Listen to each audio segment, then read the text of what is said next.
And go inside out again a bit harder, so might try and slide one in there fast.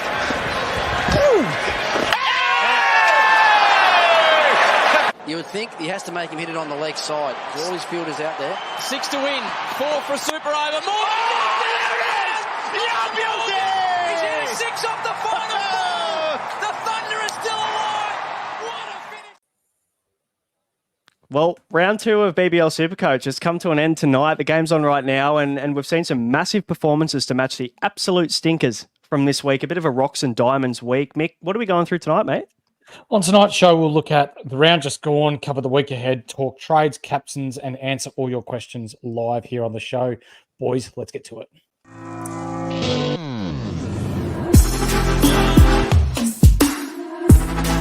Welcome to the ultimate super coach and fantasy sports show.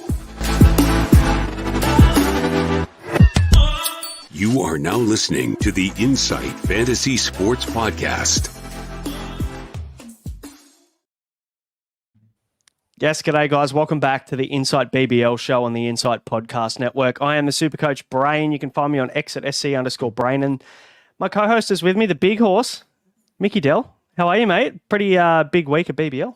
Yeah, I love that you said rocks and diamonds, mate, because we've got some rookies, I guess, or bottom bargain base prices that have been playing well, and some top price players that have been shitting the bed, e.g. Nesso. Get the fuck out of my side next round, mate. But who have we got here with us? Mate, Nathan Scoble joining us again. Scobes, thanks for joining us. Second appearance on the Inside BBL show. Thanks for coming back. No, anytime, mate, anytime. I do have some breaking news, though. I don't know if you gents are aware, but the messiah of the BBL has just picked up a pole, Matt Short. So I'm sure we all have him as a VC loop for RC. Yes, sir. Yeah, another wicket, and I'm sure an absolute bucket load of runs later. How good's that? Love that. Mate, how's the team been going? Yeah, we haven't spoken to you since pre-season. How'd you go first couple of rounds, or how are you looking this week? First round was okay. I think I scored a tick under 1.2k. That put me at, off memory, 2.2k rank. So that's okay. And I need to just stop again because Short's picked up another wicket. So if you see the laptop rising, you'll know what that's about. But no, in all seriousness, this week was looking good until last night. It really was. Yeah, last night I was out and I got the news late about Curran being an absolute clown. So I had to boost to what I thought was a paltry score to avoid a 25. In hindsight, I wish I had taken that 25 because I boosted and got a certain left-handed South African in, which was just, in hindsight, very silly. But at the time, I thought that was a play. Mm-hmm. Yeah, and look, don't get me wrong. I think it still was a play. Like, yeah, you're looking at an international opening batsman, wicketkeeper, guy with the gloves as well. Like, everyone was talking him up. His form was outstanding. So, like, it made sense. But when you're talking cricket, we're talking BBL, anyone can get a good rock. Speaking of a good rock, the one that he got out to was not. It was a fucking awful shot to get out to. But that's cricket, isn't it? Oh, it was just... I don't understand the caliber of player, and he's just tried to step away and poke at it. For someone like that that's clearly batted all over the world, I thought, if he's going to go out, he'd go out to a peach. But I was most definitely wrong. Yeah, 7 rocks to get out to that too doesn't help, does it? But that's all right. We'll, mate, we'll push on. But, tonight's show, we've got a fair bit to get through, so we'll rip in. But before we do, make sure to subscribe and like and follow and do all those things so you don't miss another episode moving forward. We'll be coming to you every single round to talk to you all things BBL Supercoach, rewind and talk to you about the week just gone or the round just gone, and we'll also preview the games ahead as well for the next round. So also join the Unlimited group. We'll close that one up pretty soon. So the code is 482267, or the link is in the description below, so you can check that out there. And lastly, jump in the Discord. Plenty of things happening in the Discord. My thumbs are a bit sore trying to keep up. But it's been good fun. And the community team that we've put together is fucking flying as well. We've got 1,226 in the first round, and I think we're on track for another close to 1,100 this week. So the community know what they're doing in Insight Discord, so good on them. guys, what we'll do is we'll rewind and we'll have a look a little bit at round 2 and what's happened in round 2 so far. Now, of course, the rewind is brought to you by Ryan from Astute Newstead. And if you've ever wondered what the best bank is, or maybe what the best interest rate is, or how you can get that best interest rate, you can contact Ryan from Astute Newstead on ryanh@eganwealth.com is his email, or you can go to Instagram and you can hit him up there at Ryan Astute Newstead and he'll look after you, obligation free, not going to cost you a thing if you mention us. So go and hit him up. Boys, strikers 4 for 205 batting first, and Thunder fell a little bit short, 7 for 200. Mick, what'd you take from this one to start, mate? Well, we've got our fellow co-host here that's the president of the Matt Short fan club. So I was probably as erect as him when I saw Matt Short go large and take some catches, take some wickets. He was just an all-round gem, wasn't he? So for those of you that decided to anti-pod or fade Matt Short, silly boys. Get a beer. Yeah, get a beer. You're gonna have to drown your sorrows there. But even Darcy Short, like he was a neither here nor there play, opening the bat, someone that we thought we might be able to make some money out of. But 91 runs in his 91 Supercoach points in his first game. Very nice, Scobes. What'd you make of the opening partnership between the Short boys? I thought it was really well. For starters, for Supercoach, it was absolutely fucking fantastic. But just in general, general cricket terms, I think they just timed it really, really well.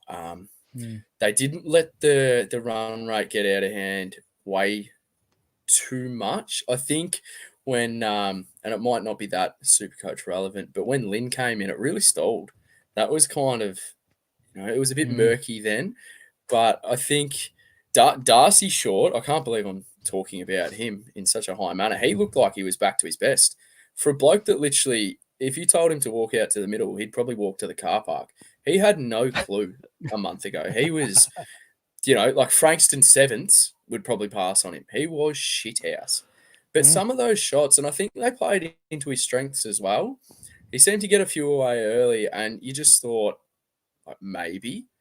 And obviously, as we all know, you get to 20 runs, get that strike rate bonus. He looked really good.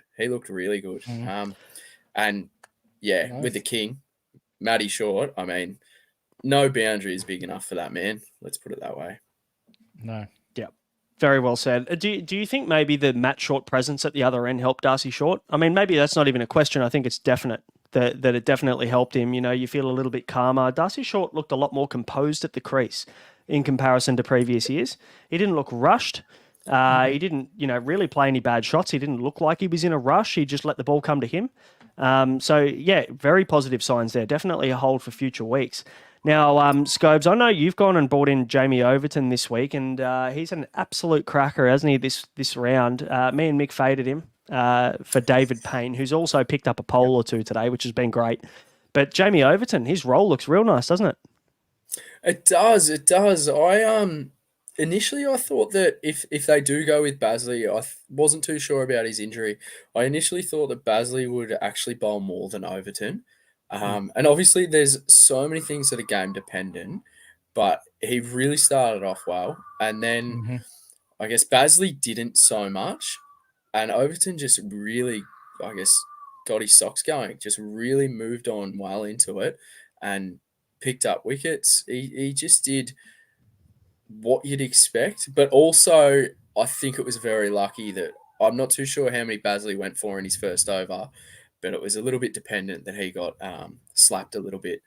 So yeah, I read a quote that they didn't really expect Overton to bowl out his 4, but obviously has the capability to do so, and thankfully he did for owners. Yeah, absolutely. I mean, and in this game right now, Brano, he's sitting on 95 Supercoach points, and the innings still hasn't finished yet. And that's 164 for the week so far without having to have a stick yet. So anything could happen. Who knows? But very good signs for Overton owners or buyers this week. I guess when we reference the Thunder, they got to 200. They kind of fell over the line there a little bit short. Sanger didn't really score the way we'd expect him to. I think he ended up with 25 total. He did. He got a cheap wicket there at one point, and that was about it. Thunder looked ordinary, didn't they? I mean, there's concerns now because everybody's looking at Daniel Sams. He's been under the microscope for a while now for that round 4 double. But the one person who stood out for me, I guess, was Ollie Davies. He actually looked really good with the bat in hand, and he's going to be definitely somebody that I'll look at, I think, ahead of this round 4 double as someone maybe as a loop next week. What are your thoughts on Davies and Sams, Mick? Davies looks great. He looks really good with ball in hand. We've spoken to people in the past that talk about the eye test, in particular, our mate Herbie Bull. Doesn't matter about stats and figures. If you pass the eye test, they're in. But when we're talking about Daniel Sams, I love the fact that he's stinking it up at the moment because his price is dropping and we know that he's going to pop off at some stage. So hopefully for us, that's going to be round 4 on the double where we'll bring him in nice and cheap. People will fade him because he hasn't been playing well and bang, we'll get a couple 100 points out of him. So I'm still keeping a pretty close eye on him. Yes, there has been a change in his technique with his bowling, but I don't think that's a major cause for concern just yet. Yeah, a bit of a risk with that little kind of hip flexor injury where he nearly absolutely barbecued himself real early on and run himself out. But it looks like he got through it okay. Scobes, thoughts? Thunder, what's going on there? I hate to be controversial, but Daniel Sams, I mean, this bloke's... Do we really want him? Like, we know what he's capable of, and I can see Big Horse chuckling there. But when I see him bowl, I think of when Ty went through that patch where he had 13, 14, 15 different types of variations. He was holding it with all 6 fingers, and he was just, it seems he's almost got ahead of himself. He doesn't seem to be swinging it as much. I don't know if that's due to the change of action and whatnot. We know that he loves bowling up in Sydney, but I've never really had a good experience with him. So I don't know if that's actual recency bias or if it's fact. I'm not too sure. But if he could bat in the top 5 and he was guaranteed to maybe bowl 1 at the start and then 3 at the death, absolutely, I'm all in. But I think Hales for maybe 100K, looking at some price projections, that could be a handy loop, a very handy loop. And we know what this bloke can do. Like, he is a monster. He started off terribly. He did get an absolute spitting cobra against Adelaide from the Messiah short. And that's understandable. Look, that's probably going to bowl 99% of batsmen. Like, I mean, even Bradman would have trouble with that. But I think he's due to do something, isn't he? Like, the caliber of this bloke, is he really just going to be, I guess, lackluster? No. I'm 100% with you. I think that there's something coming around the corner.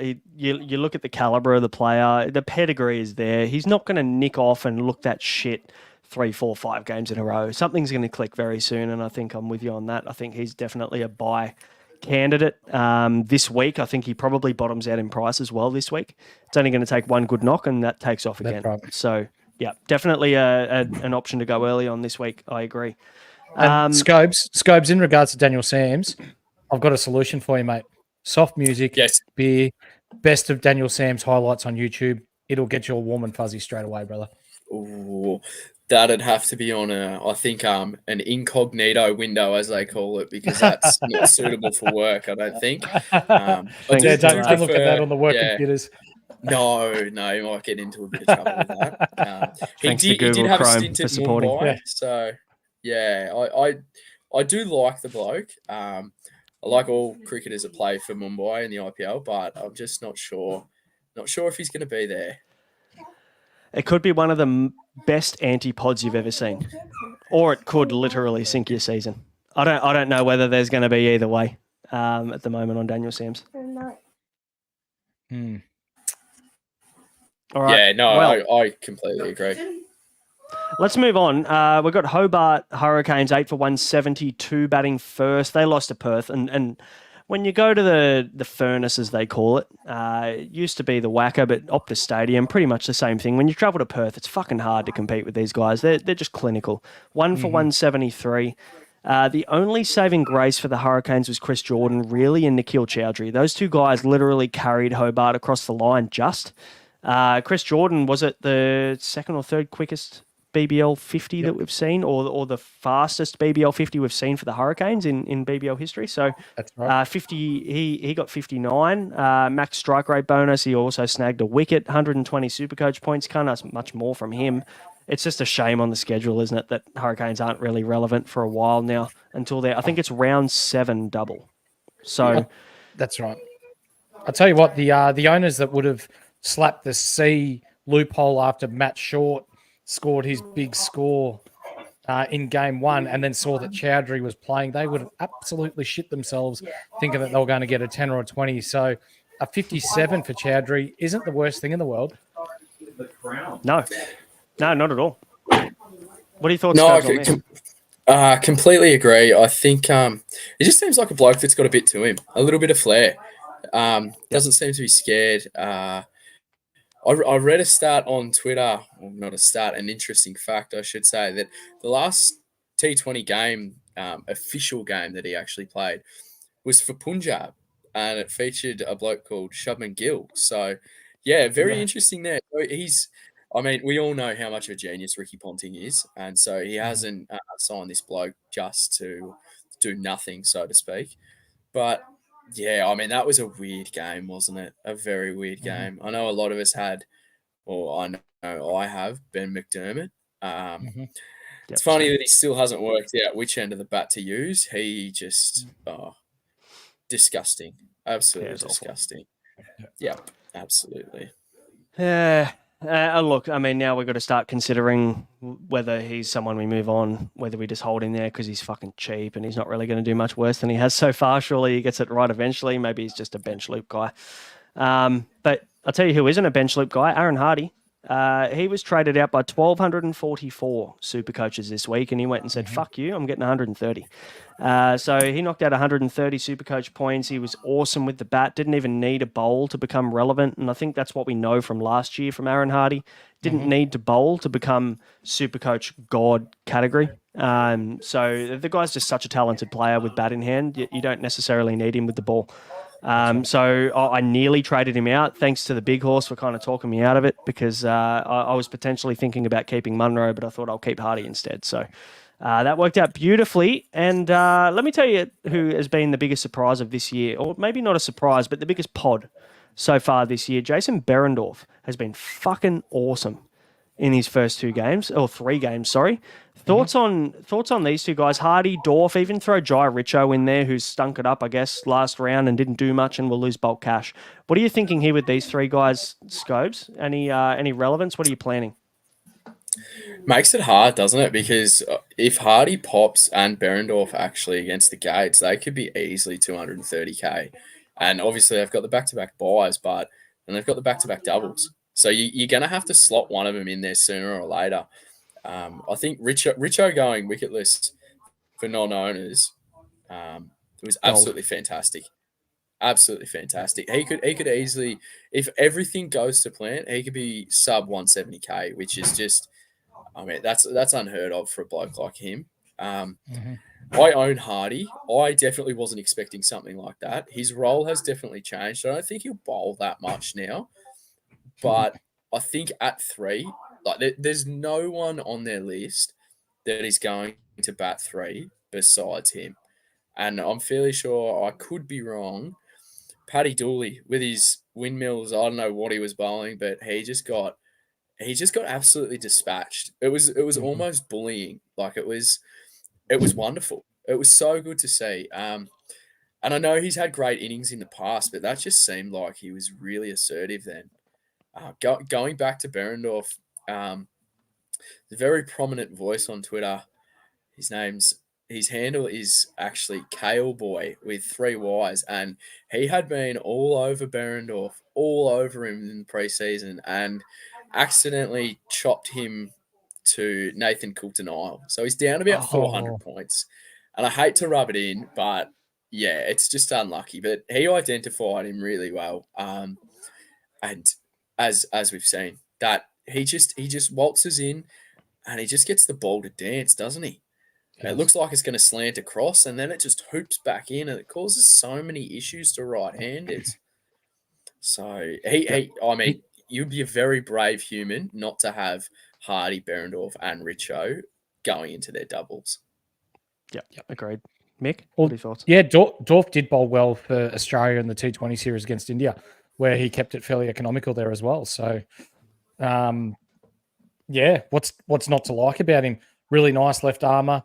Aaron Hardy, one of the best batsmen that we have in the T20 competition here, and Jai Richo, if he's minus 170k or lower than 170k, what's not to say that we've got all three going into their doubles? Yeah, I think the tough part now becomes who do we hold, who do we not hold for Perth, considering they're coming into their two buys in the next round. Now, obviously, they get a game next round, so we don't have to worry about that right now. But if you're somebody who's got 3, 4, 5 Perth guys, which I don't think many do, but maybe there's 3 or 4 Perth guys on your team, you're going to have to move a couple this week if you want to be prepared for round 4, 5. So worth keeping. And I think Cooper Connolly becomes that perfect kind of cheap loop dual position option.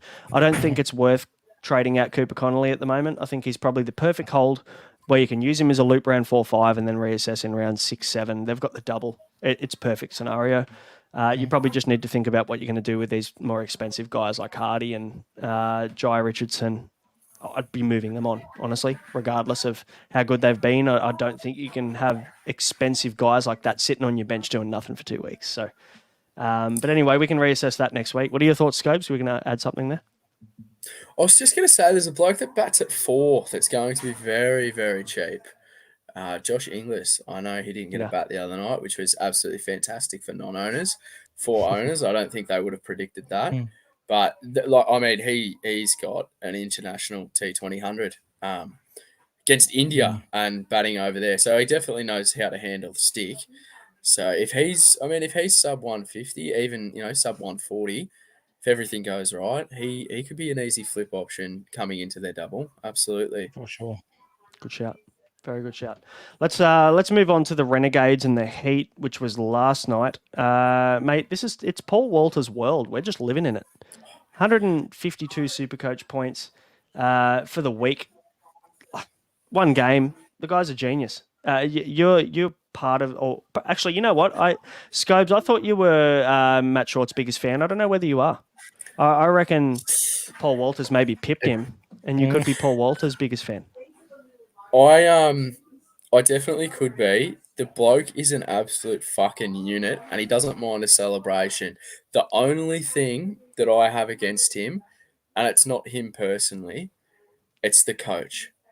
Now, there's a lot of expletives I could use, but what kind of fucking idiot sends Matt Renshaw to plonk it around and go for a runner ball 20 instead of tall Paul? I know Renshaw's been around a while. He's probably going to be the face of the Heat one day, which is unfortunate for them because he's not the best looking fella. And I just think, why on earth are you sending him out when you've got this absolute weapon that can just go for broke? That's the only thing against him. The only thing. Like, he bowls, he fields well in good places, and he's built like a brick shit house. So clearing ropes is no issue at all. Yeah. I traded him out. And you can feel sorry for me. It hurts me. I think you did as well, Scobes. Like, it was the right move. I think in hindsight, it was still the right move. I'd still do it again. Purely looking at break evens, I went to Swepson to get a bit of cash because we know cash is important. Build that bank up initially, but yeah, he's gonna made more money than Swepson now. So yeah, that worked out beautifully. Let's talk about Jake Fraser McGurk, because he was fantastic. He was 50 odd runs off 29 balls, I think, just dispatched it everywhere. I think we were watching the game at the same time, Mick, last night after we recorded NBA. He pulled, who was it that he pulled off the front foot and it went in front of square and about 2 stands back? It was fucking incredible. The guy's a serious talent. Spencer Johnson, I think it was. Yeah. Like the first two overs, Clark and de Kock could not get bat on ball at all. And yet a wicket goes down. He comes out, first ball, short, a pull shot off the front foot that went 20 rows deep. It was amazing. The first one that anyone had got out of the middle, and it went flying. And that man is in some serious form. You have to get him in if you don't already have him. And Scobes, you're not an owner of Fraser McGurk, but I'm assuming he's on the target list for this coming week. I will be extremely surprised if he's not the number one traded in player from people that I guess are actively engaging in BBL Supercoach. I will completely put my hand up and say that I completely read the situation wrong. I just assumed, like every year, that Sauce would come back in after doing no training.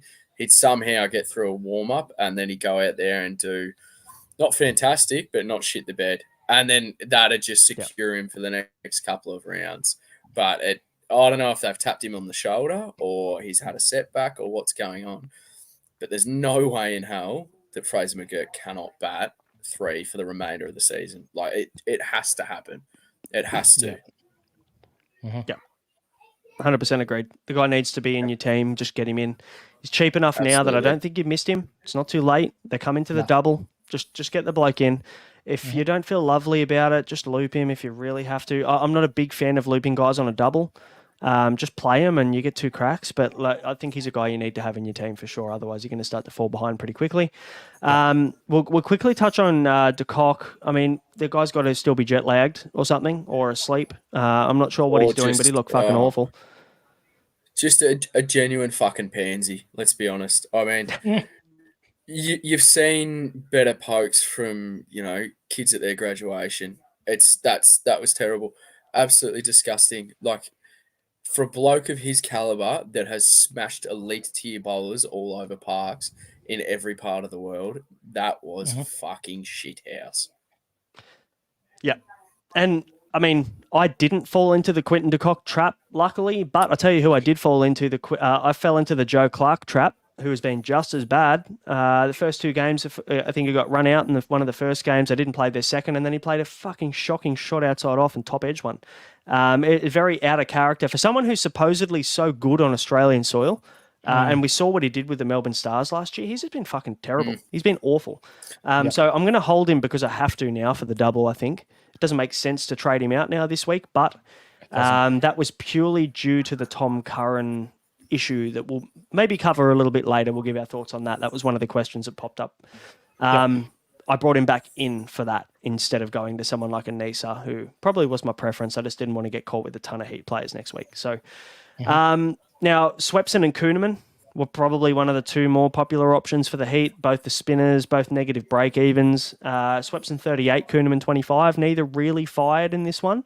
Is it maybe pick one to trade out and one to keep? It makes sense to do what Swepson hold, Kuhneman goes. Is that right? Yes.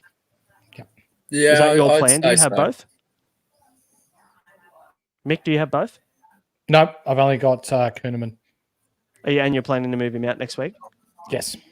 Okay. Scobes, yourself? No, I've got neither. Okay. So, yeah. Makes life nice and easy for you. It does. Don't have to worry about it. Yeah. I mean, who did bounce back, boys? Who's that? Majib. Yeah, he's about time too. Yeah, 68 Supercoach points. He played that role that I thought he would in the preseason. Round 1, he stunk the beat up. But, yeah, last round, pretty good with the 68. Shout out to the Whisperer who keeps ripping into you, Mick, about convincing him to pick Majib. Maybe you can throw that one back at him. He's finally done okay. Who's he? Exactly. Yeah. Boys, 6 strikers is on at the moment. Innings break currently as recording 7 for 155. The Sixers have scored off their 20 overs. So 156 to win for the strikers. Chasing, every chance of knocking that off pretty comfortably if the shorts get going. They've got Chris Lynn at 3 as well, mate. Anything can happen. Overton at 5 or 6, wherever he's batting. They could knock that off pretty comfortably. So they've got a few big wickets to take, the Sixers. And no Abbott, no Curran. Probably could be quite tough for them. I'm expecting potentially Jack Edwards to get some overs. What do you boys think about how this bowling rotation will look like now? There's no Kerr. Do we feel like Jack Edwards becomes quite relevant now? Yeah. Scopes, is he an option? As a cricketer, he's great. He's great. But for BBL, I'm fairly sure they don't have a double. They don't have one coming up. Nah, not anymore. Singles. So I mean, there would be nothing against it. He's probably going to get DPP when the additions come in. But I think for the way that I like to play, I just like to have quality of double players. I always like to think it's quality over quantity. And I just don't think would you ever play him on field? Wouldn't you be more keen to loop him? I just don't know if that's something you'd want to burn a trade on. I shouldn't say burn a trade because it's not shocking. But I think once Abbott comes back in, he missed due to illness. He was obviously named in the squad. Kerr's named in the squad, not playing. I just don't know when he'll be right. And Curran's a peanut, so fuck him. Yeah, that probably sums up my summary on him too. If we look at the three of the top four Supercoach scorers for the strikers tonight, they were the medium to fast bowlers. Only Matt Short with 46 broke into the top four. You got Baisley 35, Payne 38, and Overton on 95. There you go. So with I want to add to that, boys, with Steve O'Keefe and Murphy there, I don't think they'll bowl their full allotment of overs, given that from what I saw, the pitch looked a bit too paced. So I reckon you'll see Moises get a bowl. I reckon he might bowl 2 or 3 overs. I think Edwards is a big chance to bowl 3 or 4 overs as well. And we'll go into more with the Sixers in a minute, but the Sixers have won 10 of 11 at the SCG of late, so they've got some really red hot form. Speaking of, I know we're about. Sorry, Scopes. Oh no! I was just going to say, Joel Davies is in there as well, isn't he? He's obviously a handy little spinner. It would have been nice, same with the Sauce situation, if Socky had done one of his famous calves before round 1 and old man injury kept him out. We might have got him because I don't think Murphy was ever going to play. He's obviously got bigger things on the horizon. I think, especially with that PM's game, unfortunately, that made him irrelevant come round 1. But yeah. I don't think Sox played enough cricket in the lead up to get injured, which is the sad part. I think we're relying on him actually playing some grade cricket, and he's gone back to Hawkesbury, I think, for the first time in God knows how long. He's been playing for Manly forever. So he's gone back to his home club, Hawkesbury, and he hasn't played a game before he rolled up in round 1, so he didn't play enough cricket to actually get injured. So, but anyway, I'm sure that's on the horizon very soon. But you know what? Let's move into our next segment, the Big Horse Deep Dive. It's my favourite segment. Let's roll into it.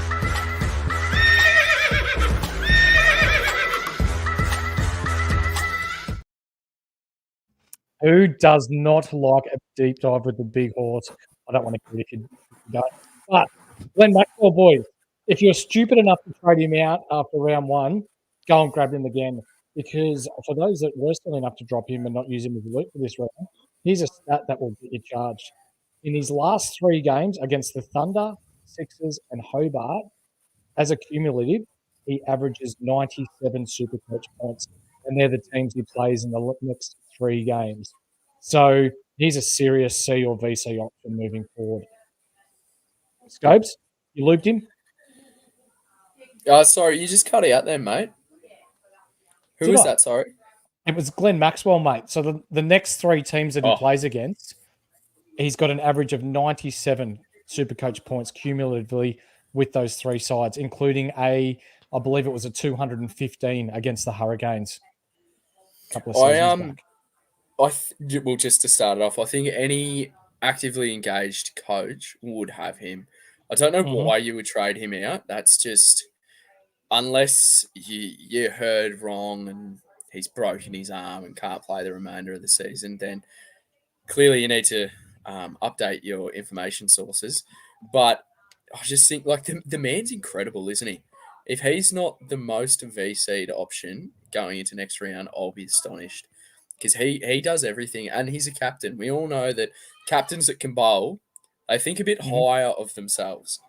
Now, I'm not throwing shade at his bowling because obviously he's picked up more international wickets than I have, but I saw that he went for, was it 1 for 43 off however many? Maybe if that had been a certain someone else, he might not have got an extra over. So I think he's always good to get that the economy rate bonus if it's in play, and he's always a chance of a wicket because he doesn't bowl rubbish either. But I dare say if you don't have him in your team, I don't know what you're doing, honestly. No. I think he'll be my VC next week. I think it's a pretty easy option just to VC loop him, hope for the best, and if it doesn't come off, you have a second crack at someone like a Will Sutherland or a Renegades player in game 2. Yep. I think that's probably the best way to play it. I just can't see any other options. Like if you're feeling adventurous, do you go like a Webster or maybe a bowler? But he's going to do both. He's going to bat, he's going to bowl, and he's an absolute freak fielder. So I can understand if you're put off by the injury, but he wouldn't be playing if he's not, that's right, good to go. Just So I really think he'll be very popular. Yeah, I like the fact, Brano, that earlier on when we were talking about Perth, you spoke about Jason Behrendorff. He's actually the 5th rank Supercoach player so far in BBL 13, with a rolling average when he does play of 108. He's still only in 12% of teams. Are you looking at bringing him in before the pod and stashing him? The buy and stashing him, or are you going to wait till the double? No, can't do it now. Doesn't make sense. For me, I'm attacking the double. I think it's always been clear that the schedule wins. You're looking at the double game weeks, having a player that will play 2 as opposed to a player who will play 1. Yes, Behrendorff might go out and get you 80 or 90 in one game, but just having 2 cracks just is logical. It just makes sense to have 2 opportunities. So I don't think it makes sense to look at him now, but let me tell you, if you started the season with him, I can guarantee you're in the top 500 because he's been an awesome pick to start the season. It's just unfortunate that Scorcher's schedule is the way that it is, where they now miss some cricket before their doubles. But move him on, get him back if you really need to. Just move him on for 2 weeks and then just get him back in. He will definitely be, I think as we spoke about earlier, Scobes mentioned, he's probably going to be one of the ones that you're going to want to attack for that double-double coming up round 6-7. So, yeah, very good shout. And now I've got one that's not player-centric, I guess, but Scobes, were you aware that the Brisbane Lions made the AFL Grand Final, the AFLW Grand Final, the Brisbane team made the WBBL Grand Final, the Brisbane Broncos made the Grand Final, the Brisbane Rugby League women's side made the Grand Final, Brisbane Heat are currently sitting on top, a game clear, and are still paying $3 on Sportsbet to make the final. What do you reckon? Oh, all I know is that aren't all Brisbane teams chokers though? How many of them won? That's only to make the grand final, not to win. I stand corrected. Now that could be a good shout. Well, if we're going to talk about it, I mean the AFL Grand Final was absolutely fucking phenomenal, wasn't it? Fucking regret bringing that up. Oh. It was a bit worrying going into that last quarter, but obviously the clear and better side won, shall we say? But I just don't know. Can they sustain it? I mean, it's such a short season, and everything seems to go. What goes up must come down, I think. Corey in the chat as well. Brisbane Roar made the Australia Cup final too. So this is all in the past 6 months that Brisbane sides have made nearly every grand final in every sports code that we've had. So I guess the proof's in the pudding. So at $3 just to make the grand final could be a good shout. But we're going to move on because we aren't all about punting. Dating back to last season, the Stars are on a 6-game losing streak. So they are easily the worst team in the competition. And the Sixers, as I've just said before, have won 10 of their last 11 at the SCG. That does not include tonight. Paul in the chat as well. Queensland won Origin as well. So they seem to have a habit of winning a lot of things this past 6 months. So when we're talking about the Sixers winning 10 of their last 11, are you backing them in, say, at the SCG tonight or in round 3? They play the Stars, who have lost their last 6. I mean, it's just yes. Flat answer is yes. But to elaborate on what you said, like the Stars don't have that bad of a team. I mean, there's some pretty fucking good names on that 11, but there's no cohesion, is there? And just to cut in, Darcy Short has just been bowled by Bird, so that brings Lynn in, which might be bringing some kind of relevancy in Supercoach to those owners, but the king is still there. So you'd probably back Adelaide to get over the line. But It really do. I think Abbott is a massive out, and obviously it's illness, so you'd expect him to be back in for that Stars game.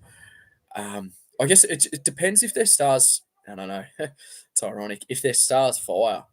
If Maxi goes bananas, we know what he's capable of.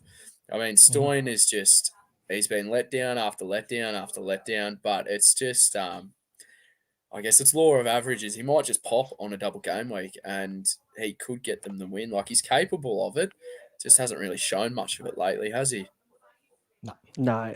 And we looked at the role initially, didn't we? And it was like, the guy's going to bat 5. He's barely going to bowl. Like, there's not really much Supercoach relevance as much as we know he's been an incredible player and in past BBLs. It's just not a guy you'd look at. If you didn't say the name and you said, I've got a player for you and he's going to bat 5 and not bowl, I'm thinking fucking Adam Hose. There's just no relevance there, Like, it's just not a Supercoach player you'd go for. But then as soon as you say the name Marcus Stoinis, everyone's fucking trying to, stop the erection from coming out of their pants. It's the name.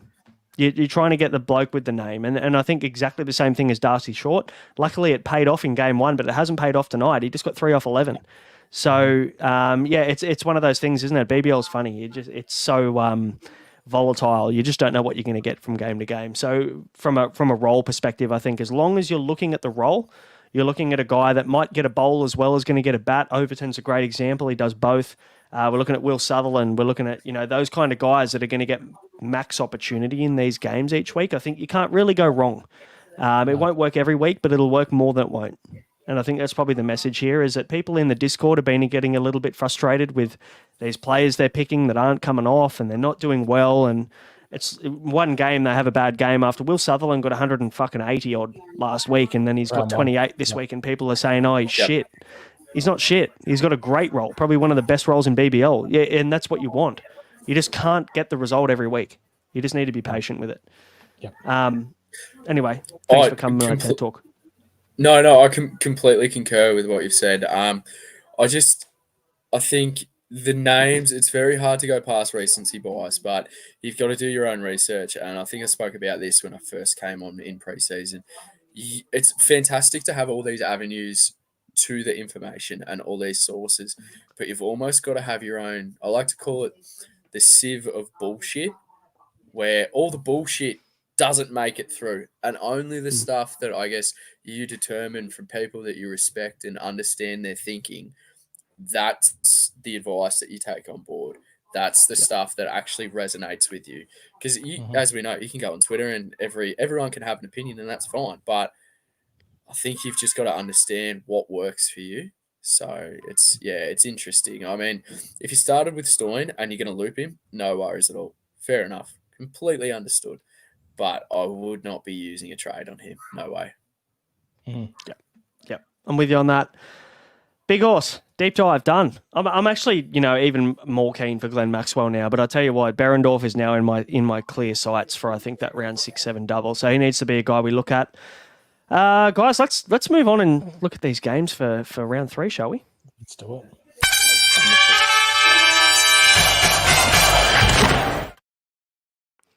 Now, the game preview, of course, is brought to you by the Standard Squeeze. We've all got our squeeze hats on. We've got our little 4-in-1s here. So if you want to go and get a little bit of a discount on the website, all you need to go to thestandardsqueeze.com. Get yourself 15% off by using the code INSIGHT15. Very easy game. Go and check them out. They've got some apparel as well as some awesome stuff that helps you drink responsibly and, of course, conveniently. So go and check them out there. And support those that support us. Now, let's move into game 1. And we've got 2 back-to-backs, don't we? Because obviously we've got Christmas Eve and Christmas Day coming up. There won't be any BBL on those 2 games on Sunday and Monday, but we've got a doubler tomorrow, starting at 3:30 p.m. So I think the one thing to note here is that you don't have all the way to 7:15 to get your team sorted. So make sure that you're on the ball at lunchtime to get your shit sorted before this mid-arvo game between the Stars and the Thunder at Lavington Sports Ground. So not even a home game for a game for the Stars. It's a bit of a neutral game, I guess we'll call it. But it seems like batsmen are going to have the run of it here. 394 runs and 24 sixes hit there in their last game at Lavington Sports Ground. So maybe it's the time to loop a Thunder batsman in preparation for their round 4 double. What are your thoughts on this one? First of all, who takes this one out? And then who are we looking at, Mick? Thunder take it out for me. The Stars just don't have, the form on the board to be able to convince me otherwise. But Scobes and I, both from Country Victoria, we've both heard from our sources up there that it's going to be an absolute belter of a deck, and that 394 runs could easily be surpassed in this one. So I'll be definitely looking at bringing a Thunder batsman in, whether that's Hales or Ollie Davies. I'll have to do the maths on what I've got there.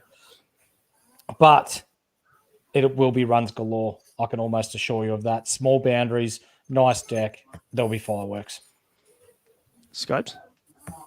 No, I completely agree. I don't. I wouldn't be going out of my way to say buy a Harper or Rogers. I'd assume that they're going to be opening. Everyone's got Maxi. The one I'm interested in is Bo Webster. That man just seems he has got the biggest levers, and he's built like he can hit a ball. Hales has been a personal favourite because I've had really good previous memories with him, especially in the finals. And he always seems to just pop at these times. And I don't know if bringing him in over a player that has a double will actually work out well. But he's basically bottomed. I mean, you can loop first game. Surely there is merit to that, as Big Horse spoke about Davies as well. Obviously going to be a little bit more pricier, but I don't think the players we want for next round are going to be all that expensive. I mean, De Kock prodded at a wide one and made a duck off 7 balls. It's disgusting. He's not worth 150k. He'll probably make me eat my words now, but 150k. I mean, would you even go there? I think Webster's probably going to be the most expensive player from the Gades or from the Stars that you wouldn't own if you don't own Maxi or Sutherland, and that's not breaking the bank either. So it's going to be interesting how you go about it, but there's definitely merit for looking at a Thunder batsman because I think it's just going to be runs galore. You could even loop a bowler if you were that worried about it. Yeah, I mean, figures can get inflated at small grounds, as in going for a lot of runs, and it might be worth looping someone, maybe even I'm not too sure. Maybe even if you've got a Mir or someone, yeah. Bo Webster, 163k, break even of 88 in 2% of teams. So really good pod territory and does have the caliber to bowl as well. I think people that are looking at Stoyan that he's actually going to bowl, it was a little bit of me time, and that's okay if it comes off. But I think if Maxi had been in and captaining, those overs would have been reduced drastically. He might not have even been thought of, honestly. Sorry, boys, I have to bring this up. My boy Jimmy Cuso is in the chat. It's my world. You boys are just living in it. You're welcome. Yep. Jimmy boy, love you, mate. Can't argue. This is Big Horse's show. Now, I guess one thing we need to look at, right, and I'll bring the Renegades into this conversation as well. Both Melbourne teams on the double. Right, we're looking at Melbourne Renegades, we're looking at Melbourne Stars, and that's where the schedule sets us for round 3 now. Neither of these teams have a home game this round. Not one. Yeah, right. So the Stars are neutral, then away. Renegades are away in Hobart. Then they have to travel to the other side of the country to Perth. So this isn't by any means an easy double game round for either of these teams. So it's one thing to think about as well. And, we know that travel for the quicks is definitely going to be harder than for the bats, but for me, I'm probably looking at for the Stars, and we'll talk about this in trade talk, but I'm definitely looking at more the batsmen and the all-rounders than the bowlers in this, just purely 100%. Because of Lavington. It looks like it's very batsman-friendly. So you got Maxwell and Webster. I've got Harper in my team already, unfortunately. Commiserations for me. So I'm thinking that's probably the only way that I'm going to go with these guys. Steckety was someone I was looking at the start, but I don't think I'll go there now, just based off the fact that it looks pretty batsman-friendly. But in saying that, then the Renegades, I've already got 4 of the blokes. How many do you have? Like we looked at the start of the season, we looked at the Renegades and the Stars as the teams that were favourable because they had 2 doubles in the first 3 weeks. Now, right. most teams will have anywhere between 4 to 6 of these guys already in their team. So I think you probably need to be very careful not to overinvest in Renegades, first of all. But the Stars, we need to keep in mind, also have another double in a fortnight's time after this. So they've gone double, bye, double, single, double before they have another bye. So the time to attack the Stars is now. It's just they're fucking terrible. Yeah. So it makes it hard to make the decision on who's actually going to be a good option or not. So I'd probably rather not risk it on a subpar guy that's going to have an ordinary role just because of their schedule. I think the message here is try and find a quality player with a good role. I'd probably rather go a Daniel Sams a little bit early and just trust in him. I know you're not a big fan, Scobes, but I'm a big fan of Daniel Sams. Purely because I've had good times with him in the past. You've had bad ones. Yep. So it's a little bit of recency bias for both of us, I guess. But yeah, for me, I'm looking more than just next week. I'm looking at the next 3 rounds potentially, and I think there's a lot of relevance in a lot of other teams other than these Melbourne guys. So should we move on to the Hurricanes and the Renegades at Bloodstone? Billings, if you've got Billings, he's a really good wicketkeeper loop this week if you've got McDermott or someone like that, considering the heater on the bye. So if you've got Billings, don't trade him out. Just use him as a loophole. And if you don't know how to do that, go back and check it previous episode. What else is happening in this one, Scobes, for Canes and the Renegades? I was just going to say that Billings will potentially make money as well ahead of their double. It might not be much, but I mean every couple of K counts. Just wanted to go back to what you said about the quantity of players. Now, I think it's very, very hard to distinguish quality over quantity.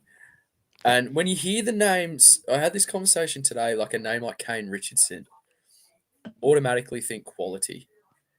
But recently, it hasn't been that good. I mean, off the top of my head, he's averaging about 25, 26 each game. That's a wicket and a few dots. Now, it's all good and well to say, you know, I've got 8 double game week players. All they need to do is average 50 between them, and I am laughing. That's 800 right there. But it is a stretch. That means that Richo, for instance, would have to double his output for the next 2 games. And I mean, he easily could. He could easily triple it. He could easily, quadruple it and go 200 for the double. But I just think you've got to be so particular about who you're picking. I mean, you could go in with 11 double game week players and be outscored by someone that's got 6, because single game week players are going to pop. But I mean, back to what you said. I just think I have PTSD from Ben McDermott. This season that he absolutely tore it apart. I just thought that the failures are coming. He'll get to say 15 off 4 balls and then go out, and he never did. I think at one stage he was 240k, and this stage he's just, I don't know what's happened, but he is shithouse. So I will not, besides Chowdhury and McDermott looping, I don't think I'm going to have much from the Hurricanes. And currently from the Gades, I've got Quinton de Kock, I've got Sutherland, and I have Zampa. So I'll definitely be adding to that. Fraser McGurk, absolutely. And I'm not too sure if I'll add from the Gades again. But I think surely it's going to be a good game, isn't it? I mean, everybody tipped the Gades to be absolutely sensational with their squad. And besides some peanut, not noticing there's, I guess, holes in pitch covering and that going to shit, they've been pretty disgusting lately. Mick, thoughts? Yeah, not happy with the way they're travelling, but hopefully it's a bounce-back game for the Gades. They need to win. They've lost their last couple. Kane Richardson, he's going to lose some coin, but might be a nice downgrade target. I'm really concerned for their game in Perth, though. That could be an absolute smacking. You saw what Perth did last game. They were on fire over there, and going into a double bye, a bye and then a bye, they're going to play their best team because they've got 2 weeks to rest or 2 rounds to rest. So it's a good point. I think just to butt in there, I think if the VC on Maxi fails, it will be fantastic to go the C on Sutherland. just purely because if they bat first, well, I mean, besides Fraser McGurk, their top order is shithouse. So you know he's going to bat. You know he's going to bat. And if they bowl first, of course he's going to bowl. So I think the percentage play would be to see him and not just limit yourself to only a player that only has one facet of the game to score well in. Yeah, very good point. That's the way I'm leaning at the moment. The only other, I guess, conversation becomes, does Nikhil Chowdhury become a buy for those that don't have him? Because, I mean, now he's going to have a negative break even. He was basement price. He's got 57 this week. Probably, I wouldn't say cements his spot, becomes definitely hard to drop after what he did this game. Mick, does he become a buy now? Are we just going, from a cash gen perspective, are we going and grabbing him to stash him on the bench, hopefully make some coin? Well, are we seeing another Swepson here and he's going to shit the bed and make you bugger all coin and then we're stuck with him? Who knows? So for me, he's not an absolute buy, no. Yeah, that's my thoughts as well. I agree on that. I don't think you need to move away from... there's going to be better options, I think, than Chowdhury, even if he's going to have a negative 40, 30 break even, whatever it be. So, yeah, I agree with that. Let's move on to the Sixers and the Stars at the SCG. We know the Sixers love playing at the SCG. Now, Sean Abbott's missed tonight. There's no news on whether he's going to actually play again. It was illness that ruled him out tonight in this game, but he's got a little bit of time. He's got about, 4 games, I think, 4 days to get over that. Aside from that, maybe Philippi. He loves playing at the SCG. If you've got him, you hold him. Absolutely. But look, aside from that, I mean, the current injury, Jack Edwards maybe becomes a little bit relevant. Hayden Kerr could be back for the Sixers in 4 or 5 days' time. There's a lot of moving parts in this Sixers team at the moment. So we're probably looking more at the Stars, but can they get any worse? Not really. So it makes it quite tough, doesn't it, to look at who to grab in either of these teams at the moment. Scobes, any thoughts on the Sixers versus Stars at the SCG? I just think with Sixers, unless you've just had a shocker and you've got someone that's not playing, you're not trading them out, but you're also not bringing them in. I think everyone would have jumped off Curran just because I think we all know he's had a bit of a brain fade. And as we spoke about earlier, a bit of a peanut act, to put it lightly. But I guess maybe Jack Edwards, you're looking to bring him in, depending, obviously the game's still going. He started off bowling well. I don't think you're actively going out of your way to bring any Sixers in. With the Stars, I mean, it's the same conversation we had just prior. I mean, that on their list looks fairly good, but it just seems to turn to shit game day, doesn't it? So I think, Webster, I'm looking at that short, the short ground, the first game against the Gades. It kind of deters me from bowlers, especially Steketee. I'm not too sure what I'm going to do yet, but definitely Maxi obviously is involved. We've all got him. But Webster is definitely in the trade plans, yeah. Yeah, me too. I like your ideas there about Jack Edwards, that I don't think he's an absolute must bring in if you didn't start with him. Why do I hear you ask? Because Sean Abbott's coming back, Hayden Kerr's coming back, and then you've got DeWarshus. You've got these players that are really good quality bowlers that he might only get 1 or 2 overs if he is bowling. So, yeah, he might get you dual position, but is he really going to be of relevance on the bowling side? And batting at 7, geez, it's a bit of a stretch. And I have started with him, so I'm comfortable with that. But I wouldn't feel comfortable bringing him in, not knowing what's going to happen once Abbott and these players come back. Fair call. Absolutely agree. Absolutely agree. And I know that Curran obviously missed, but they're going to appeal it now. I mean, I don't think he's going to get off just purely based on what's happened, and I guess what they want to show or portray to the public, and that it was a level 3 charge. So, funny things have happened. If he gets off, I mean, that just worsens Edwards' role, doesn't it? Because that's, I guess, another 3 to 4 overs it gets chewed into. Bring back Abbott. Obviously, there's going to be lineup changes. Maybe Davies doesn't play. I mean, they're playing Davies and Steve O'Keefe tonight. Steve O'Keefe might, do his back, getting out of bed. Yes, Murphy as well. Who knows? Who knows? Yeah, lots of question marks at the moment, so Lots of it's moving easier to parts. kind of move on the certainties. But I mean, the last game of this round, there's not really much to talk about. Scorchers Renegades at Optus Stadium, going to be a tough road trip for the Renegades, I think, in this one. So that's one to consider. Most people have stacked up on Renegades. It's probably worth not overloading too much on these guys. And I mean, the Scorchers are quality, so you can just take your pick with any of these guys, but their schedule doesn't suit them. So it's probably easier to move past these guys, and we can move into trade talk, guys, because there's a lot to talk about in terms of doubles and planning for the Thunder in round 4. So let's get into trade targets.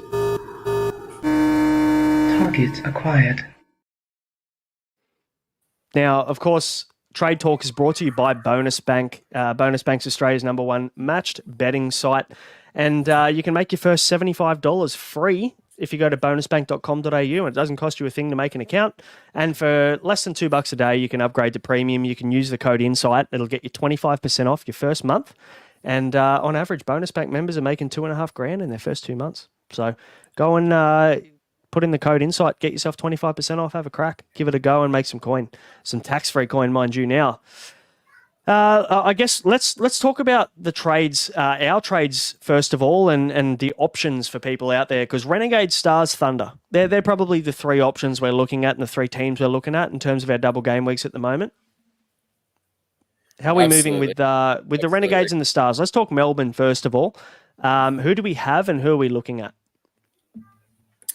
I guess to kick it off, I've got Zampa, I've got Sutherland, I've got Quinton de Kock, and that's it's pretty deplorable from Quinton last night. But I'll be looking at getting in Fraser McGurk. Absolutely, I don't think I'll be going another Gade. Actually, I'm big on Webster. I'm not too sure I'm going to land with my final one. I'm interested in Majee, but I'm not too sure. Yet. Mick? I'm just impressed at the moment looking at the live scores, and Matt Short for the round with the C option on him is at 450. But my players that I have from the Renegades at the moment, I have Fraser McGurk, I have Zampa, and I have Will Sutherland. And from the Stars, I have Glenn Maxwell. So Bo Webster is a 100% locked-in trade-in target for me. I'm just not sure about anyone else. I do like Osama Mir and the way that he bowls those leggies and sort of gets them through quite well, but not at Lavington with how batter-friendly it's going to be there. So that might be a hold for another week.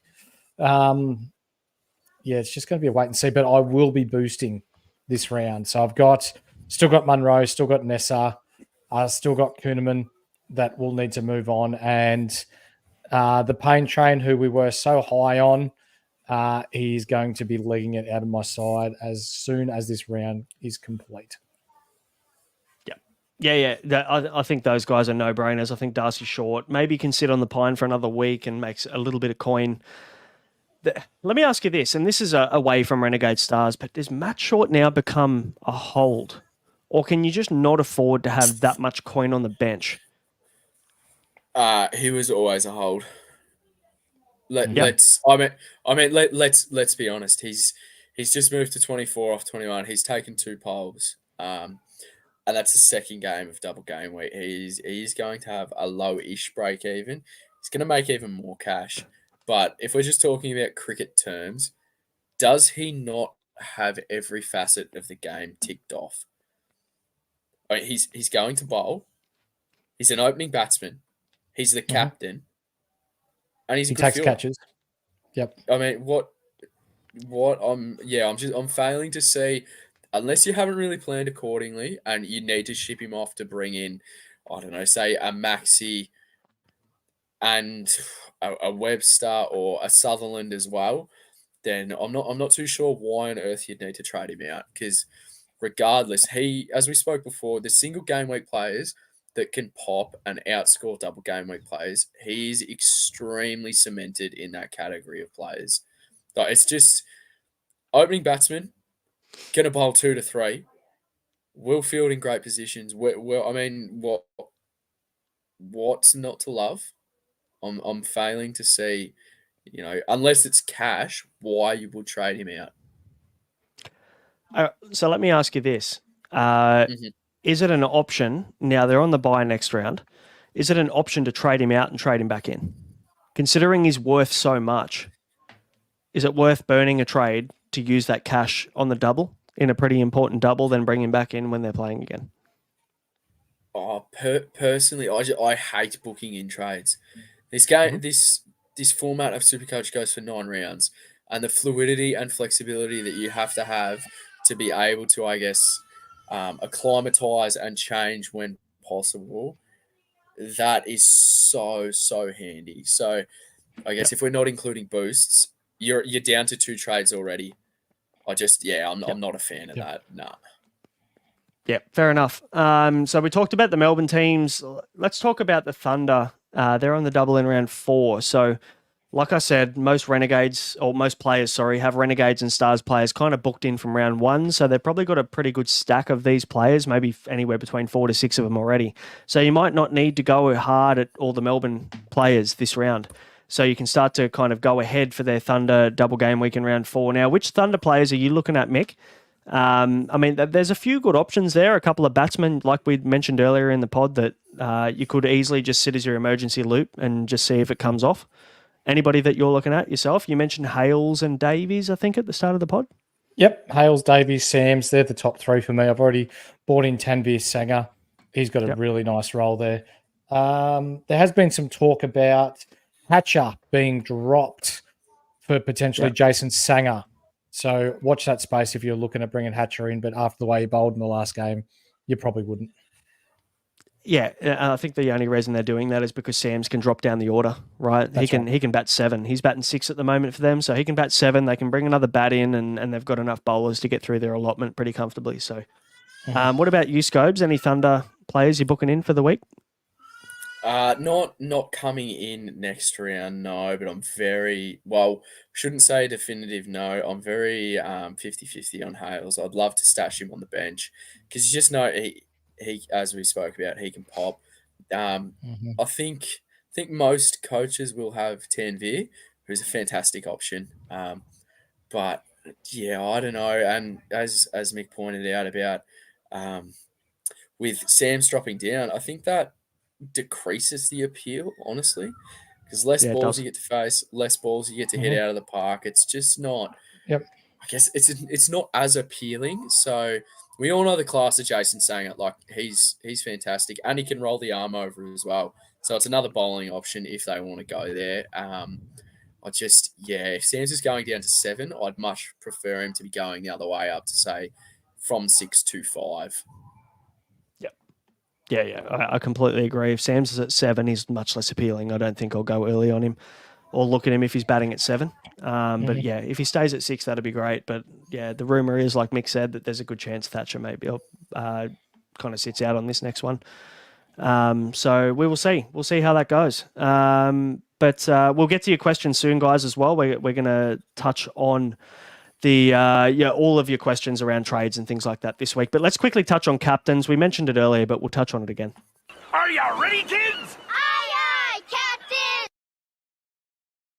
Now, Maxwell or Webster VC, Sutherland C. I mean, is it that hard this week? Don't overthink it. Nah, I mean, unless you want it to be real fruity and go maybe like a Tom Rogers into a John O'Wells and completely ruin your season, then maybe. But yeah, no, I just don't see any merit not VCing Maxi into Sutherland.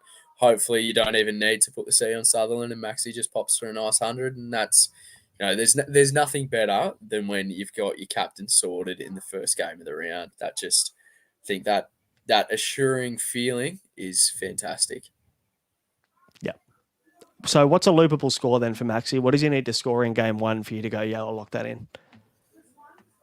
Me personally, I reckon just because it's a shortened season from 13, I think it is down to 9. Probably I like anything 90, 95 plus, honestly. I like to think that he's more than capable of that. I mean, we could be looking at a 140. We could be looking at a 30, who knows, but I think anything over 90, 95, absolutely bank that. Even low 80s, you'd probably take that as well. Yeah, I think 75 potentially, knowing what Maxi could do in game 2. I think maybe 75 is the barrier for me that I'd just go, I'll just lock it in, knowing that he's a good chance of popping off in game 2. Mick, any thoughts on captains before we move into questions? It'll be between Sutherland. Maxi will have the VC on him this round for me. Yeah, nice. Yeah. Cool. All right, let's move into some questions then. There's a fair few that have come through. It's question time. Let's answer your questions for the week ahead. All right, let's move into questions from the Discord first. We've got Kyle with the first question. With Sam's looking dodgy in the past 2 games, carrying a slight niggle, would it be madness to fade him? I think we've answered that one already. It wouldn't be madness at all. Might be a smart play. No. I think that'd be the percentage play right now. What's he done so far this season? Yeah, you're picking him off how many years of BBL that he's played. You're picking him off past seasons, not what he's doing right now. So, yep, fair call. Hecker has asked, who are the best Thunder players to target for next round? We've probably covered that already in the pod so far. I'd say maybe Ollie Davies and Hales are the 2 best bats. I'll tell you who actually we haven't mentioned once tonight is Cameron Bancroft. He has been very good. Absolutely. So there's a little bit of a pod play there for bangers if you've got the guts, if you're looking for someone real left field that no one else will be taking, because Hales and Davies are probably the 2 obvious options with the bat in hand. But Bancroft has been awesome, probably been a bit of a mainstay of the top order, Mick. Absolutely, and at 157k, won't break the bank, break even of 53, so could make you money. Don't hate it. We've got Brad Parker, super fan, for any of you NRL fans out there, Brad Parker. How many stars and renegades should we target to have next round? My answer is probably 6. I don't know whether I want more than 6 combined renegades and stars. What are your thoughts, Scobes, on this one? How many are you aiming for? I guess I'm in agreement with you. I think 6 to 7 is would be ideal, so to speak. I think anything more than that is it not a bit overkill?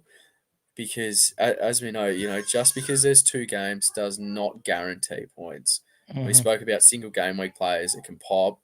I'm not too sure that there's that much quality in both these lineups, speaking in Supercoach terms, rather than, I guess, adverse to quality. Yeah, you mentioned that earlier, that getting quality players with good roles is much better than targeting guys on doubles with shit roles. So that's probably a good point. How many have great roles in these 2 teams? That's what you have to look at. Another question from him is round 3 the best time to boost? And maybe, Mick, this is the best question for you, considering you're planning one. What was your thought process behind boosting this week? Yep, what has 2 thumbs and agrees with you? The big horse. I will definitely be boosting this round. What's wrong? Are you muted for me or just... Can you hear me, Scopes? Yeah, I can hear you, mate. Yep. Yep. Must be me. So, for this round, definitely, I've got the 4 Brisbane Heat and Strikers players that I'll be trading out, and I'll be benching Matt Short this round. I won't be trading him out. Yep. Smart play. Very good there. Yep. Absolutely. Might be just having some technical issues here with Braino, but we'll get through it. I think so. No, we're good. Yeah. You're good We're now? good. Perfect. We're good now. Yep. Next one, is Quinton de Kock a must for next round? I guess I can answer that by saying no. Okay, I can answer that in 2 words. Fuck no. I mean, I'm all for, blokes going out and having a swing, and if they get Castle, fair enough, because it's T20. You got to make runs or fuck off. But the way he went out, it was just so indecisive. And I get it. The bloke's not bowling 110, but he's also, it's not prime Brett Lee or Shoaib Akhtar here. Let's be honest. And he's literally steered it straight to first slip. And I'm just so dirty on the fact that how good this bloke can be. Like, he has pummeled world-class attacks. And to go out like that, it's not even about the cash drop. I mean, I don't even think, like, you would actually... It'd be that much of an antipod not to have him or to fade him. So, yeah, no, he's definitely not a must-have. Absolutely not. Yeah. Yep, fair call. SC Master asking, De Kock and Webster must-haves. Look, De Kock, no. Webster, we've spoken about a bit through the pod as a pretty good option. So I guess we can probably go forward with saying that Webster, I don't think any of them are a must-have, but I think he's a nice option, just based on role. And then we've got Blake asking, what are our thoughts on the current situation? I think it's pretty clear that we don't agree with what he's done. I don't know whether we want to dive into this too much, but I think the 4 games is well deserved. I think he was lucky to get off with 4, if I'm completely honest. Well, I mean, quick thoughts from either of you. Maybe Mick, you start. I suppose with you play with fire, you get burnt, don't you? Yep, Scopes. I completely agree. I think Tom Morris actually had a tweet today regarding what he actually said, and it's just like open your eyes. Honestly, have a think about it. Like what you're doing. Like, are you that much of a degenerate? You can't be having that. No, agreed. Well-deserved ban, I think. Now, we move into the live questions. We've got G Money with the first one. Abbott and Curran not playing has sunk me this week. Yeah, it's tough for people that got stuck with both. Not to mention he had McGurk and Majib on the bench that he couldn't actually use. And got stuck with Connolly 6. So he's ready for round 3. I guess anybody in that situation to be ready for round 3. So, it feels for you, mate. Tough. Could be worse. I got stuck with McDermott's 4, mate, so I'm feeling you. Yeah, I think some did. Now, Global, do we even get to Cock next week? No. We covered that. Thoughts on Bo Webster? We've probably given Paul a little bit of an insight on on Bo Webster as well, so that's fine. We can push on. Yep. G Money, Abbott missed another game due to illness, so they didn't disclose what illness that was. Mm-hmm. So we'll find out in coming days. But I'd like to think he's going to be ready for next week if it's illness. So we can reassess as we go. But maybe he's a trade out there on singles for the rest. The schedule isn't amazing for Abbott. Go and target somebody who's probably a bit more valuable this week or next week with the Thunder, both Melbourne teams on the double. Mm-hmm. We were talking about Ollie Davies for the Thunder. So to cover that question off. We covered this, Scobes, but do you want to just double down on this one? Matt Shaw to hold and not a trade for Corey Blackledge. Now, Corey, I think because you're actually listening to this and you're tuning in that you are a more than capable coach and an intelligent human being. I don't think we need to go over it anymore. But if a bloke is the captain, he's bowling, he's batting, making runs, clearing boundaries for fun, and fielding in fantastic spots, just listen to that back again and tell me why on earth you traded out, okay? Good chat. I like it. Fair call. These have been starred just for comedy value, by the way. Corey wanted to fade De Kock, and then G Money has said his missus faded De Kock when they got married. So I enjoyed that one. So that's worth a shout out for the pod. Yeah, good. I think G Money's missus wouldn't be so angry about that putrid display that De Kock had last night either. So hopefully G Money puts in a better performance to her than Quinton did last night for us. Let's go, mate. That's right. Fingers crossed. Global wants to know who are the best cash cows to bring in this week. So potentially 3. I don't know whether you need 3 cash cows, but maybe who's going to be the best for you guys in terms of cash gen in the coming week? McGurk. Big Horse has nailed it in one. As I said, if you don't have McGurk, then surely he's the most traded in asset going into the double. Surely. Then I think Chowdhury, I guess. But I think moving forward, and we're very lucky with the Gades, none of them are that far out of reach that you're going to have to break your team, and same thing with the Stars either. So McGurk number 1, and then I think, not much follows that, honestly. Yep. Matty Granger wants to know if we suggest using a boost. Yes, we do, or Mick does. Mm-hmm. It's probably the right time to use it, unless you're going to use it around 6-7 back-to-back. It's probably the only other time that I would use it at the back end of the season when there's those real primary doubles. How many doubles do we need this week? We mentioned probably 6 to answer that question from Global. Who's going to bowl death for the Stars, boys? What's your thoughts there? Because, there's a few options. Harris Ralph seems like the obvious option to bowl death. You got Steckity as well, potentially, who will be in this team, but he didn't play last game either. So who do you think gets the death over, Scopes? Sure, it's got to be Ralph at Steck, doesn't it? Has to be. I'd say so. I don't know why Steckity wasn't picked, but if there's some injury or something's come up that we don't know about, then fair enough. But I don't understand why you would entertain having him at the club and eventually getting him at the club and then not play him. That just I've been very skeptical of how the Stars operate, especially picking Brooke as number one when someone had to have an idea that he's probably not going to be there. But yeah, I dare say Ralph has to bowl death overs. But then again, he leaves. I'm fairly sure all the Pakistani boys they leave on the 29th of December. So that's it's a hole to fill, and it's going to be interesting. Makes it tough, doesn't it? Because you ideally would love to pick a star player that's going to play the double, single, double. They play 5 in the next 3 weeks. You kind of want to use them for that whole period. You don't want to have to go and burn a trade on a Ralph and then he leaves after the double. You've got to go and get another bloke in. There's a lot of uncertainty there. So a bit disappointing, but stick with what you know, I think, with this one. Hodges, Steckity and Stone, Ollie Stone, potentially an option. I'm not 100% sure. Steckity, yes. Harris Ralph, if you want a guy for the double this round, but just know that he's going to go and you need to trade him out. Thoughts on Ollie Stone, Mick? Any love there? None. Yeah. Yep. Fair call. Global, should we get in Tall Paul after the bye? Should I ask Scobes this question? Do you reckon? There's a pretty obvious answer, isn't it? I mean, if you like to have fun with your team, then absolutely. I mean, if you didn't have such a dead shit coach, then I'm sure we all would have kept him. But sometimes with the buys coming up, you've got to negate that break even and just go with it, get rid of him. But man's got a very good role, doesn't he? Very, very good role. As I said, like he in that triple and those games that just went past, he could have easily scored so much more. But just the use of him, it's interesting. And when you look at the lineup, Mick, like you look at the lineup and you see 5 frontline bowlers, and then you see him batting at 6. You're like, how does he get a bowl?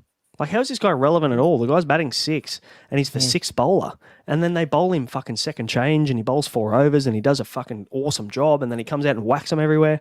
You just think, I've got this all wrong. But like on paper, it just looks like he doesn't have it right, does he? Yep, you're right. I was wrong about him. I mean, sorry about him, but it just tells me that they're not trusting of Nisa's body right now. Yeah. It's for him, as much class as he has, to opt out of that PM's 11 game.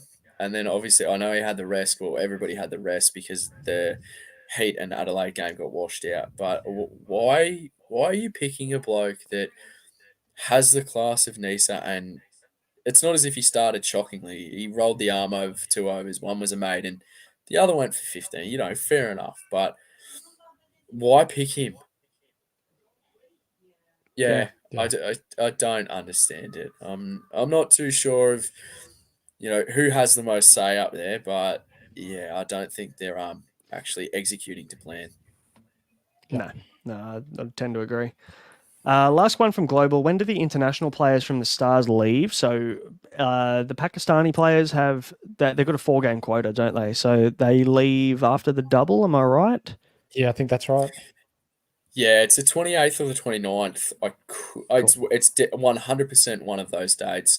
And then obviously I could be saying it wrong, but Imad Wasim actually comes in for the 2nd game of the double, which is extremely annoying because if he was here for the double, I think he would be.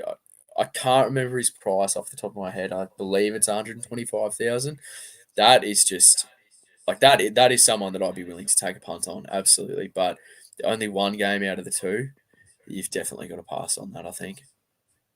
And there's also a question about Mujeeb from the Renegades here about when he heads off, and Afghanistan have just released their international schedule, their ODIs or their white ball schedule, I think, and I think he could be gone as early as Boxing Day or a little bit after that. So he's probably only got their double left as well, doesn't he? Mm-hmm.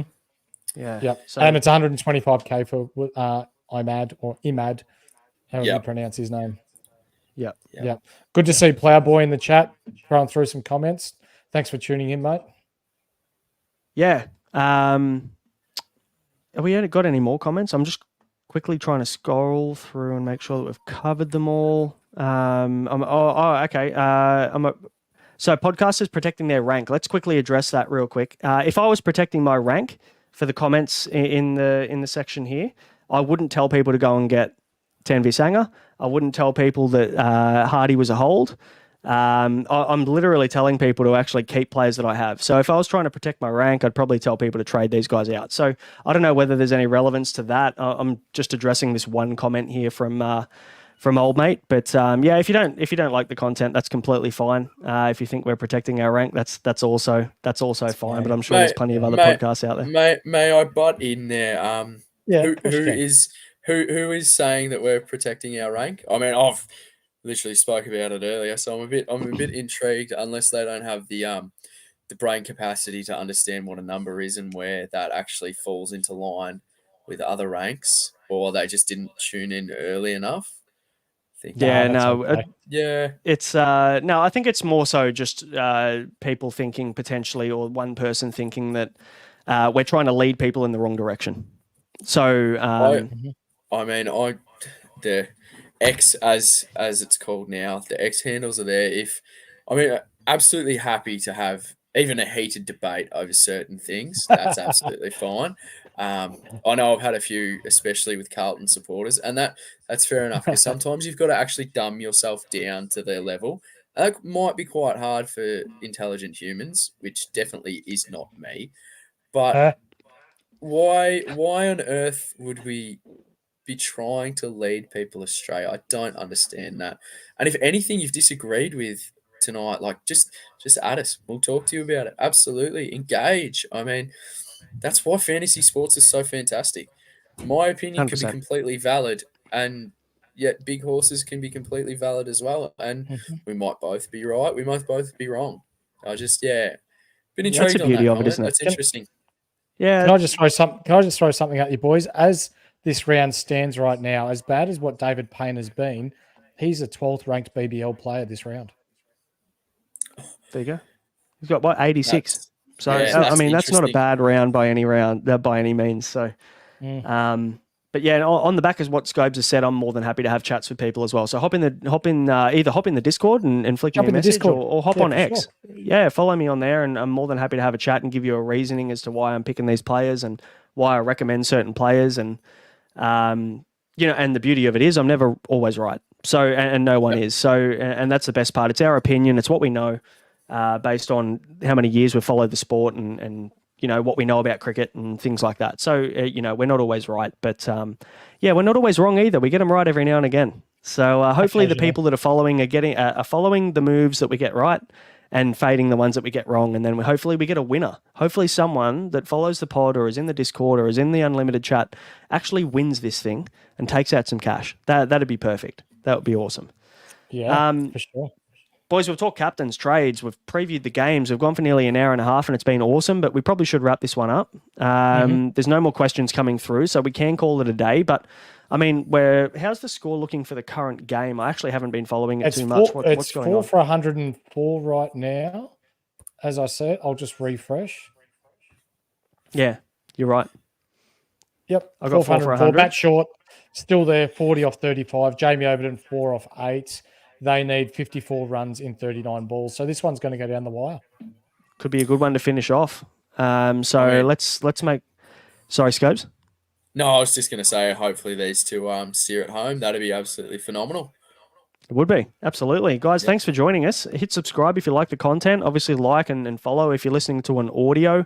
Hit that follow button. Leave us a review if you like it, or give us some feedback if you don't. We'll do our best to improve the show. But until next time, we'll come to you on, before round 4, and we'll preview round 4, Mick. I think that's going to be, Tuesday night? So we'll... I think that's Boxing Day. Yeah. Something like that. Yeah, after Boxing Day, 27th or something like that. So we'll come to you then. We'll talk to you about round 4.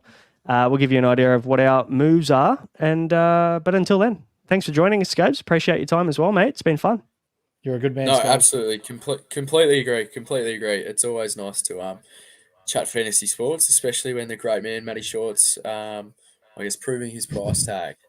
That's wonderful. It's been a great, wonderful. It's been a great week to have you on. Thank you both for having me. Oh, Tall Paul absolutely. rips it up. Absolutely. Matty Short rips it up. We get Scobes on for the week. What a time. Perfect timing. Guys, thanks for listening. We'll see you next time. You've been listening to the Insight BBL show. Catch you later.